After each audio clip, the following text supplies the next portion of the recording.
study in the book of Acts. We are little by little coming to the close of this study, and I'm delighted that you remained with me. I'm chosen not to appear on screen, but I will take even my image away so that I have more room to work with on the screen. Even though Paul is about to make the trip to Rome, which has been his destination or desire for going for most of this journey, uh, it doesn't mean he's going to not continue that journey. One of the things that I will do in the closing chapter on 28 will be to include some of the proposed journeys or thought journeys that Paul made after he got some relief and was released from custody in Rome. There are places that he went that we pick up from reading some of the books he included, and we'll continue that journey. But Paul, for a long time, wanted to go to Rome, and he, of course, now in Caesarea is held in captivity there, waiting for transport into uh, uh, or to Rome. And so we'll look at this exciting trip as he's now packing his bags as he makes his case against those who are in charge in order to make that journey. So chapter 5 is a part of that journey as he moves from Caesarea, where he goes to appear before the ruling governor and then to the king. And then he really makes a plea to go before the Caesar, which really gives him the trip to Rome, where eventually, of course, is his last trip, but not without some extended time and opportunity. So let's look at one thing that we discover at this particular point is to see that the Herod dynasty ends at this point because Paul is going to appear before the last of the Herod dynasty. You know that at the time of Felix, the Herod there died, and according to the passage that we studied last time, was that when Felix was there, the Herod died because he did not take seriously what Paul was saying. It says that he even mocked him. As a result, he died, and according to the syntax, he was eaten with worms and then died. And that would have been a terrible death if that is the order in which that occurred. But let's look at the Herod dynasty, and we see we can remember the Herod dynasty by remembering the events during the particular Herod's reign. Herod the Great at the Christmas story. Then you have Herod Archelaus at the time that Joseph went to Nazareth instead of Bethlehem because of his cruelty. And then we have Herod Antipas, who killed John the Baptist. You recall this is a cousin of Jesus, and his daughter asked for the head of John the Baptist on a plate, and he had to deliver. We remember Herod Antipas that way. Then Herod Philip ruled the area north and east of Galilee, really at the time that Jesus was moving up and ministering there. And then you have Herod Agrippa that I mentioned, who was eaten by worms. And then you have Herod Agrippa II, who was here who was the last of the Caesars, and he died. And this is where the dynasty stops. So it's here, Herod Agrippa II, that Paul will appear before and will make his defense before him. There are a number of people we need to keep in mind. As I've said many times, people and places are important. Now, it takes me a long time to put all these kinds of things together so that I'm able to remember them. But Festus, Porcius Festus, was the fifth Roman procurator or governor of Judea, and he replaced Antonius Felix. There were many Jewish leaders then. There were high priests, and there were other prominent Jews who were determined to see that Paul was condemned. All of them are not named. However, there is Herod II, who is the last of the ruling Herod dynasty, and he is the one who rules over all of this at the last when Paul will appear before him. And then there is his sister, Bernice, who accompanies him as he travels to hear the case of Paul. So these are some of the people that we need to keep in mind as we follow this story. Well, in verse 1, Festus makes his trip in order to try the case against Paul. And 3 days after, Festus arrived in the province. Now, let's look at a little more information about Governor Festus. Now, according to the text and here, it's generally thought that Porcius Festus succeeded Felix in 59 AD. This is a coin that gives evidence that he may have been the procurator at this time. The coins of that day were not as clearly minted as coins that we know today. But here on this coin, it has the information and description of Caesar, along with the inscription. It indicates that it was minted in the 5th century of Nero. So these are the kinds of things that are used to make these kinds of decisions. Well, Paul was to appear before Festus, and his accusers were the high priest we've known of, Ananias, and these people were in a rebellious state. They were determined to see the death of Paul. But it was Festus who had to listen to this and to appease the Jews who were in an uproar. They wanted Paul stopped. And so he went there for a trial, but Paul refused this as his final plea. He wanted to appeal before Caesar, who would be fair. And so he made his appeal.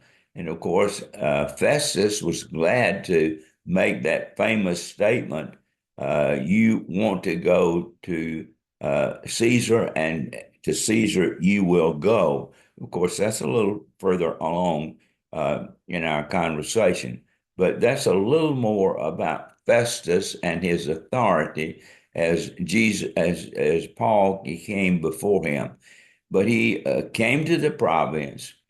He went up to Jerusalem, always remembering that Jerusalem was a high place of elevation.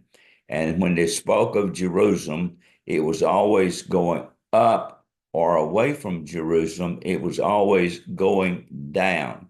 But he went up to Jerusalem from Caesarea, and later we'll see the reverse of that, and he'll go down from Jerusalem to Caesarea.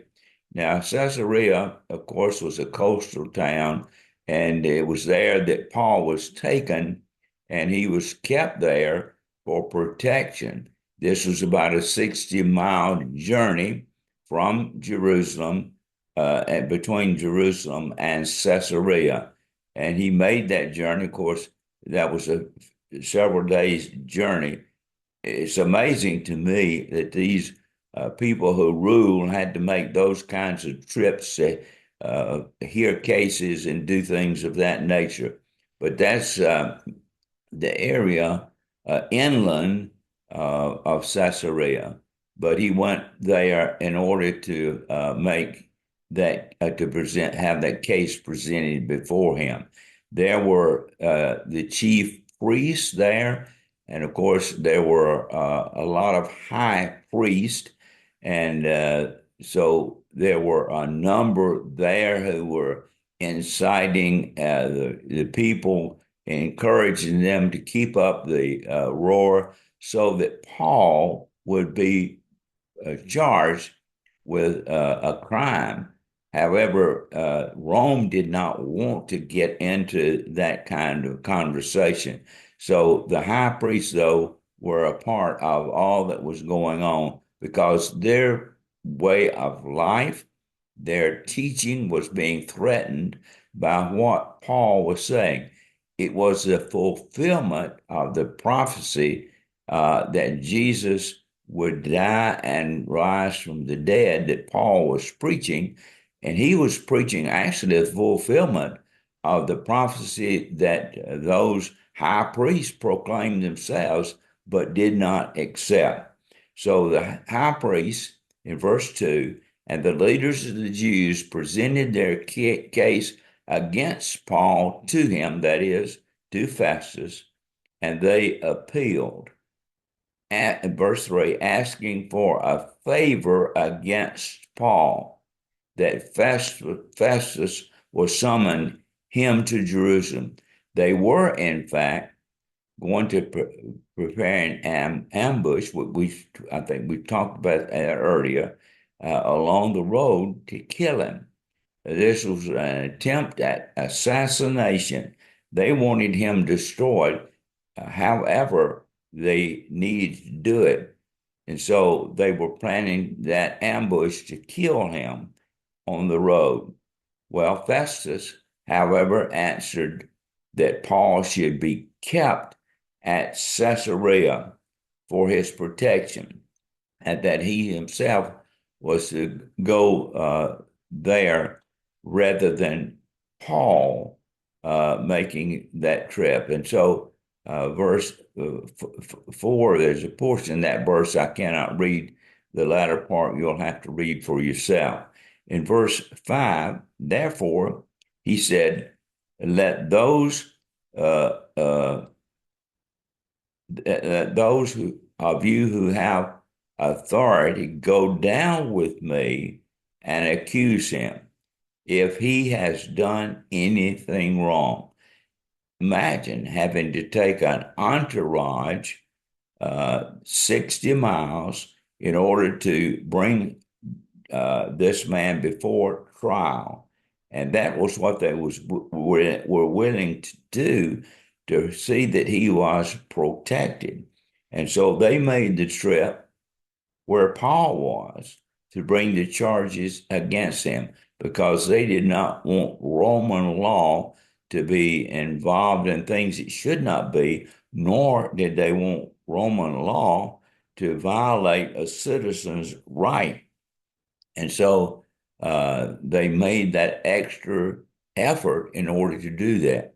Well, when he had spent more than 8 or 10 days among them, then he went down to Caesarea. The next day, seated at the tribunal, he commanded Paul to be brought in. I can imagine this was a rather exciting and perhaps even very tense time to have the prisoner to come and stand before his accusers. And he was, again, when he went from Jerusalem, he went down, of course, and then the charges were brought, but they were disappointing. When, verse 7, when he arrived, the Jews that had come down from Jerusalem stood around him and brought many serious charges that they were not able to prove. Now, of course, Festus did not want to be hearing this. And whenever Paul makes his defense, Festus is relieved in some ways because he doesn't find anything against Paul, but also they did not want to engage in what was happening in a church fight or a religious fight. The state did not want to be involved there. So they were not able to prove any of these charges. They came without any evidence. But then Paul, in verse 8, made his defense, and he begins neither against the Jewish law, nor against the temple, nor against Caesar have I sinned in any way. And he lets them know that he has not done anything that would bring disfavor. And so he continues, but Festus makes his statement. But Festus, wanting to do the Jews a favor, replied to Paul, "Are you willing to go up to Jerusalem to be tried before me on these charges?" And of course, this is where Paul makes that great statement and appeal as to where he wants to go. But Paul said or replied, "I am standing at Caesar's tribunal, where I ought to be tried." In essence, he is saying, that it's a waste of my time and yours. So he says, "I have done no wrong to the Jews, even you yourself know well." And then in verse 11, "If then I did anything wrong and deserving of death, I am not trying to escape death." You recall what Paul has said previously about dying. He said, "For me to die is gain." He struggled between staying and furthering his work, or dying and being in the presence of Christ. He said, "If I did anything wrong and am deserving of death, I'm not trying to escape it. But if there is nothing to what these men accuse me of, that is, if they have no evidence, why are we wasting our time? Not one of them," he says, "can give me up to them. I appeal to Caesar." And this is where he responds by saying, "You have appealed to Caesar, and to Caesar you will go." Now, of course, from the very beginning, it's been Paul's desire to go to Rome where he could uh, make his case. And it was to Caesar, Emperor Nero, that was there, and it was here that Paul was making his appeal to go and stand before him. And you can read that information there about Caesar and his relationship to his ruling and how he ruled and things about him. So it was to Caesar that he wanted to go, and as a result of making that appeal, Festus was glad to turn him loose and let him go. And so, really, this is the way he is guaranteeing himself that trip to Rome.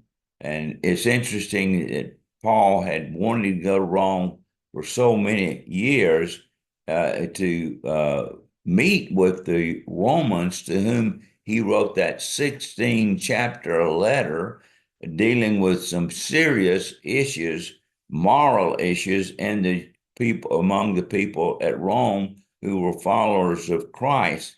And so he wanted to make that trip to meet with them and to see them. It's interesting to me that he had so much knowledge about what was going on in the Roman church and among the people there, enough that he could write that long a letter to deal with the issues there. Well, several days later, after several days later, King Agrippa and Bernice arrived in Caesarea and paid a courtesy call on Festus. Now, I don't know if this was a regular uh, routine where they made trips into the region that they had responsibility for, or if they were called. I'm uncertain about that. But when they arrived, of course, a lot of people were excited to have the king and his sister coming there. But when they arrived, Festus, who had succeeded Felix, went to the king to let him know that there's a case pending and a prisoner in jail, and there needed to be some adjudication regarding him. And so he appeals to a higher authority. And verse 14 describes further that since they were staying there several days, Festus presented Paul's case to the king, saying, there was a man left as a prisoner by Felix. When I was in Jerusalem, the chief priests and the elders of the Jews presented their case and asked that he be condemned. And you'll have to forgive me, but I cannot read the all of that text. But he's answered them, and he said, in essence, before these people, these accusers made their defense, and he faced them, and he had an opportunity to speak for a defense against the charges, and so he did stand before Festus, and we can get a little more information about Festus, who replaced uh, uh, Felix, and it was here that he was brought into a thing that really he preferred not to be involved in. And so you see there were people riled up, and Festus was responsible for that hearing. But he did not abandon his responsibility. And so in verse 14, so when they assembled here, I did not delay. He took responsibility. The next day, I took my seat at the tribunal and ordered the man to be brought in. And then, of course, we hear more details about another hearing. Verse 18, the accusers stood up but brought no charge against him of the evils I was expecting. Now, Festus was expecting, as has others, to hear something that was uh, crucial to the condemnation of Paul, but he did not hear that. He said, I heard some, verse 19, I heard some disagreements with him about their own religion. He said, this is, in essence, an internal discussion among Jews and Christians regarding what their faith is, and etc. And all, of course, centered around the coming of Jesus, and that he died and was raised from the dead. And so he continues in verse 19, and about a certain death, certain Jesus, a man Paul claimed to be alive. And then verse 20, since I was at a loss in a dispute of such things, I asked him if he would like to go to Jerusalem and be tried there regarding his manners. But when Paul appealed to be held for trial by the emperor, I ordered him to be kept in custody for his protection. And then in verse 22, Agrippa said to Festus, I would like to hear the man myself. Tomorrow you will hear him, he replied.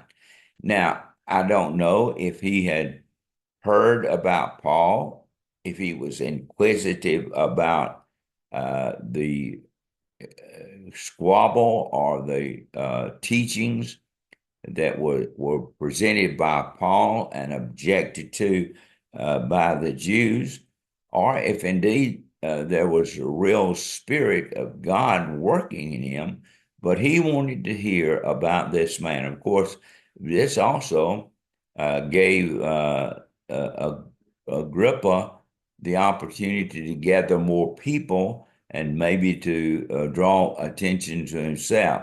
But so they set this up so that this would take place.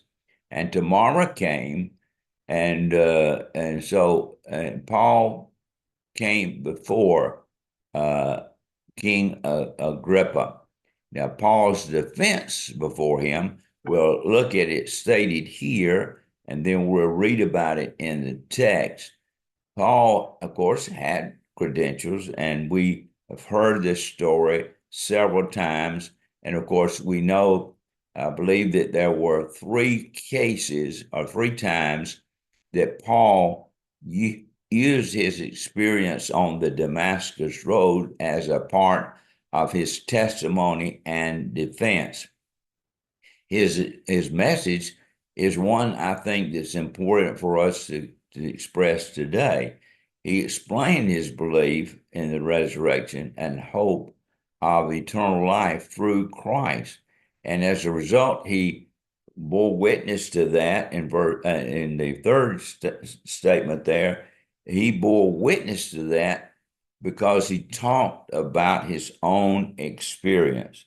And then, of course, he appealed to the highest place where he felt he could have a fair trial. But what happened is that this gave Paul an audience he would not have had.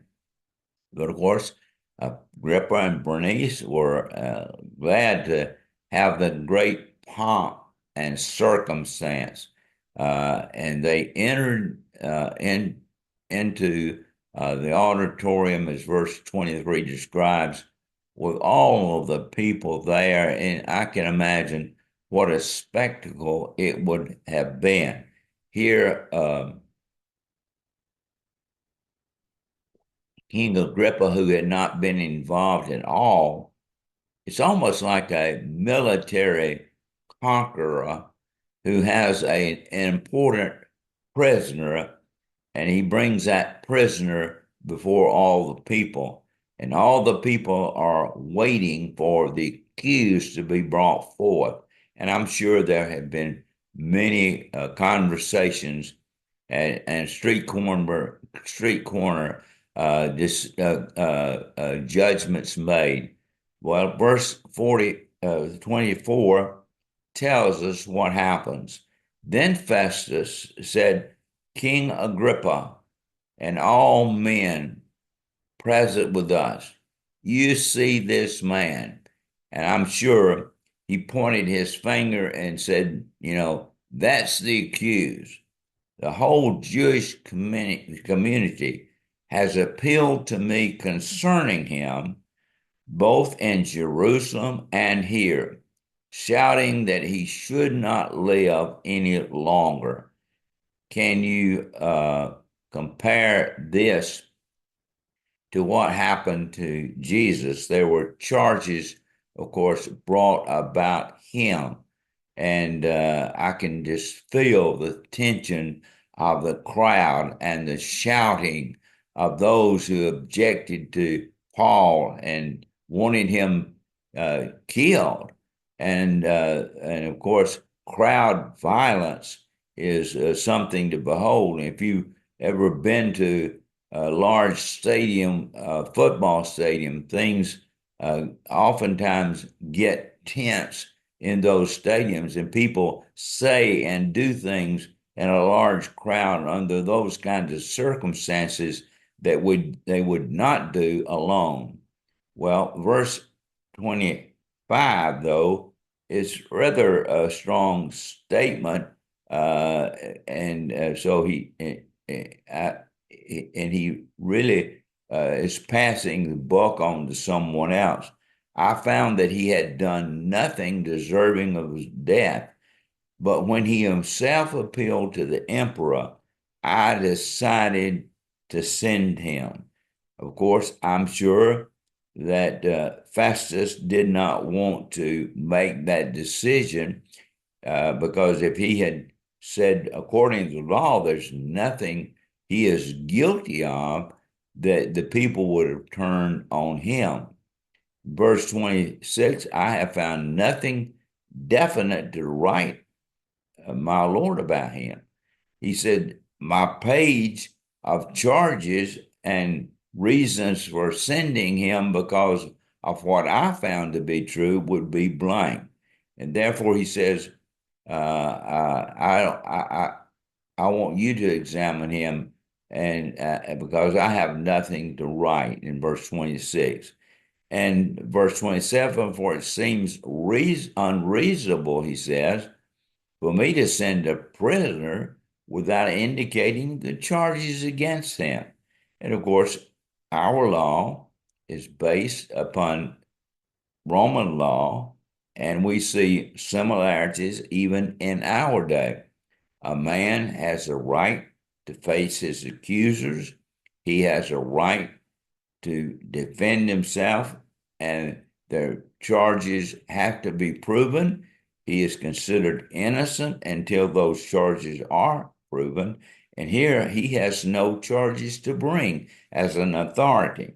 And so it's a precarious position for him to be in, but he is able to relieve himself of that decision simply by giving Paul the desire of his heart, and that is to go and appear before Caesar. But this sort of, I guess, is to entertain, in some regards, Agrippa, to give him a place of pomp and circumstance, etc. I see no other purpose for it.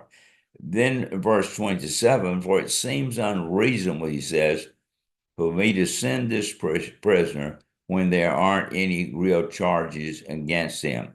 So that's where we come to today in this lesson. We are now about to get him on the trip, that is, the trip to Rome that he's been wanting for so long. However, the next chapter, we're going to continue to spend some more time talking about these kinds of things that lead up to his trip. To me, this journey in the book of Acts is one of the most exciting journeys in the gospel story because it engages us in different cultures with different people, people standing to teach the message of salvation and the resurrection of our Lord. But it's through the mouth and through the life of people like Paul who have been converted and brought to faith in Jesus Christ. I hope you've enjoyed this part of our story, and we'll pick this up in the next story. We'll soon be able to bring the book of Acts as we see it as a New Testament book that enables us to tell the story, to live out through others what occurred in those ancient days. Would you join me in prayer? Father, we are grateful today for the opportunity to spend this time together looking at what occurs in the life of Paul as he makes his defense before those who have brought charges but no evidence against him. Oftentimes we find ourselves in precarious positions where we're accused of things that we are not guilty of, but nonetheless, it gives us an opportunity to bear witness to our faith in you. Help us, Father, in the midst of our journey to continue to be faithful to you in all that we do. For Christ's sake, I pray. Amen. Have a good day.